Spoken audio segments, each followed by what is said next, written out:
Hello to everyone. आज हम सीखने वाले हैं कॉल एंड पुट। हमें कब बाय करना है कॉल को, कब सेल करना है, कब हमें पुट को बाय करना है, कब हमें सेल करना है, और मार्केट एनालाइज कैसे करना है इन दोनों के हिसाब से।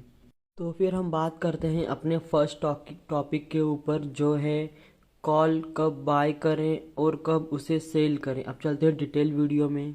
सबसे पहले हम समझते हैं कॉल के बारे में। वो कॉल जो है वो वर्क कैसे करता है, वो करता है ऑप्शन चेन के हिसाब से और मार्केट के हिसाब से। सबसे पहले हम बात करते हैं ऑप्शन चेन के बारे में। जो हमें दिख रहा है यहाँ पे कॉल, सबसे पहले हम कॉल को समझते हैं वो वर्क कैसे करता है। अब मैं आपको बताता हूँ कि आपको कॉल कब बाय करनी है। देखो, मुझे लगता है कि मार्केट सबसे पहले यहाँ से ऊपर जाएगा।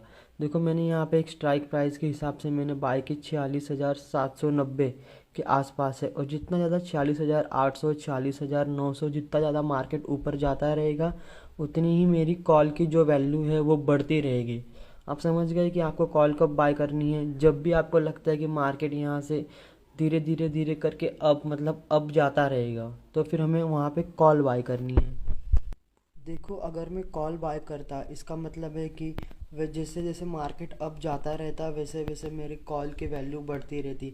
अगर मैंने उसको 20 पे बाय किया है, जैसे जैसे मार्केट जितना ज़्यादा अप जाएगा उतनी ही मेरी कॉल की जो वैल्यू है वो बढ़ती रहेगी। हम चलते हैं हमारे सेकंड पॉइंट पे, जो है पुट। देखो, हमें पुट कब बाय करनी चाहिए?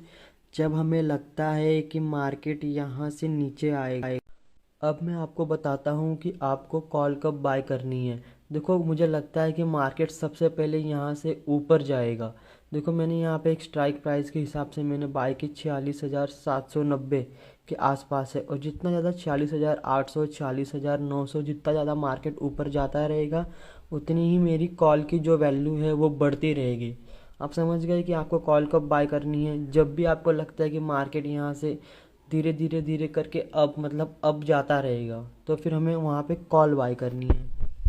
देखो, अगर मैं कॉल बाय करता, इसका मतलब है कि वे जैसे जैसे मार्केट अप जाता रहता वैसे वैसे मेरी कॉल की वैल्यू बढ़ती रहती।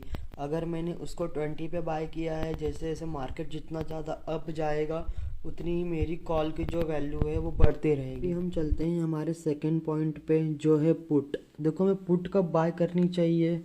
जब हमें लगता है कि मार्केट यहाँ से नीचे आएगा। देखो, हमें पुट कब बाय करनी चाहिए? जब हमें लगता है कि देखो, जैसे यहाँ से मार्केट नीचे आता गया उसी हिसाब से हमें पुट बाय करनी है। मैं भी आपको लाइव मार्केट में दिखाता हूँ कि आपको पुट कैसे बाय करनी है।